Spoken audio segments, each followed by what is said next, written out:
Cylinder ದರವನ್ನ 50 ರೂಪಾಯಿ ಏರಿಕೆ ಮಾಡಿ ನಿನ್ನೆ ಕೇಂದ್ರ ಸರ್ಕಾರ ಆದೇಶವನ್ನ ಮಾಡಿತು. ಇದರ ಬೆನ್ನಲ್ಲೇ ಸಿಲಿಂಡರ್ ದರ ಏರಿಕೆ ವಿಷಯವಾಗಿ ಬಿಜೆಪಿ ಮತ್ತು ಕಾಂಗ್ರೆಸ್ ನಡುವೆ ಕಿತ್ತಾಟ ಏರ್ಪಟ್ಟಿದೆ.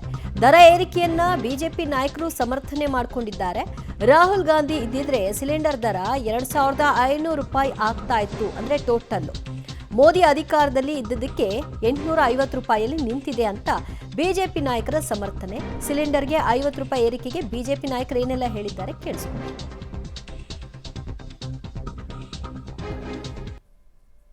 ಇವತ್ತು ನಮ್ಮ ದೇಶದಲ್ಲಿ ಗುಡಿಸಲಿನಲ್ಲೂ ಕೂಡ ವಾಸ ಮಾಡ್ತಕ್ಕಂಥ ಕಡು ಬಡವರು ಕೂಡ ಗ್ಯಾಸ್ ಅನ್ನು ಉಪಯೋಗಿಸಬೇಕು ಅಂತೇಳಿ ಉಜ್ವಲ ಯೋಜನೆನ ತಂದಿರತಕ್ಕಂಥವ್ರು ನಮ್ಮ ದೇಶದ ಹೆಮ್ಮೆಯ ಪ್ರಧಾನಮಂತ್ರಿ ನರೇಂದ್ರ ಮೋದಿಜಿಯವರು. ಉಜ್ವಲ ಯೋಜನೆ ಏನಿದೆ, ಸಿಲಿಂಡರ್ 500 ರೂಪಾಯಿ ಇದ್ದಿದ್ದು 550 ರೂಪಾಯಿ ಆಗಿದೆ. ಜನಸಾಮಾನ್ಯರು ಬಳಸ್ತಕ್ಕಂಥ ಸಿಲಿಂಡರ್ 800 ರೂಪಾಯಿ ಇದ್ದಿದ್ದು 50 ರೂಪಾಯಿ ಜಾಸ್ತಿ ಆಗಿ 850 ರೂಪಾಯಿ ಆಗಿದೆ. ಸಿಲಿಂಡರ್ ಮೇಲೆ 50 ರೂಪಾಯಿ ಜಾಸ್ತಿ ಮಾಡಿರ್ತಕ್ಕಂಥದ್ದು ಕೂಡ ಹಿಂದೆ ಏನ್ ರೇಟ್ ಇತ್ತು 2023ರಲ್ಲಿ, ಇವತ್ತು ಇನ್ನೂ ಕೂಡ ಕಡಿಮೆ ಇದೆ.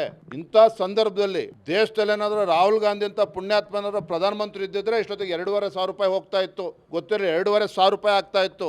ಆದ್ರೆ ನರೇಂದ್ರ ಮೋದಿಜಿಯವರ ಒಂದು ದಿಟ್ಟ ನಾಯಕತ್ವ ಇರುವ ಪರಿಣಾಮವಾಗಿ ಗ್ಯಾಸ್ ರೇಟ್ ಇನ್ನೂ ಕೂಡ 800 ರೂಪಾಯಿ 850 ರೂಪಾಯಿ ಇರ್ತಕ್ಕಂಥದ್ದು. 2023 ಆಗಸ್ಟಿಗೆ 1100 ರೂಪಾಯಿ ಇತ್ತು, ಈಗ 863 ರೂಪಾಯಿ ಆಗಿದೆ. ಅಂದರೆ 300 ರೂಪಾಯಿ ಕಡಿಮೆ ಮಾಡಿ 50 ರೂಪಾಯಿ ಜಾಸ್ತಿ ಮಾಡಿದೆ ಕೇಂದ್ರ ಸರ್ಕಾರ. ನೀವೇನು ಮಾಡಿದಿರಿ? ನೀವು 10 ರೂಪಾಯಿ ಇದ್ದಿದ್ದನ್ನು 50 ರೂಪಾಯಿ ಮಾಡಿದ್ರಿ. 20 ರೂಪಾಯಿ ಸ್ಟಾಂಪ್ ಪೇಪರ್ನ 100, 200, 500 ರೂಪಾಯಿಗೆ ಏರಿಸಿದ್ರಿ. ಇದು ನೀವು ಮಾಡಿರೋದು.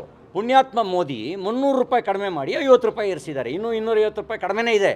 ಮೋದಿ ನಾ ಕಾಯಂಗೆ ನಾ ಕಾನೆ ದುಂಗೆ. ನೀವು ನಾನು ತಿಂತೀನಿ ನೀವು ತಿನ್ನಿ, ನಾನು ತಿಂದಿದ್ದನ್ನು ನೀವು ಮಾತಾಡಬೇಡ್ರಿ, ನೀವು ತಿಂದಿದ್ದನ್ನು ನಾನು ಮಾತಾಡಲ್ಲ. ಇದು ಕಾಂಗ್ರೆಸ್ ನೀತಿ. ಗ್ಯಾಸ್ ಬೆಲೆ 849 ರೂಪಾಯಿ ಪ್ರತಿ ಸಿಲಿಂಡರ್ಗಿದೆ. ಅದು 50 ರೂಪಾಯಿ ಇವಾಗ ಜಾಸ್ತಿ ಆಗಿದೆ ಅಂತ ಹೇಳ್ತಾ ಇದ್ದಾರೆ. ಹೌದು, ಜಾಸ್ತಿ ಆಗಿದೆ. ಹಾಗಾಗಿಯೇ ಈ ಸಿಲಿಂಡರ್ ಏನಿದೆ ಅದರದ್ದು ಹ್ಯಾಂಡ್ಲಿಂಗ್ ಚಾರ್ಜಸ್ ಅಂತ ಇರ್ತದೆ, ಟ್ರಾನ್ಸ್ಪೋರ್ಟೇಷನ್ ಇರ್ತದೆ.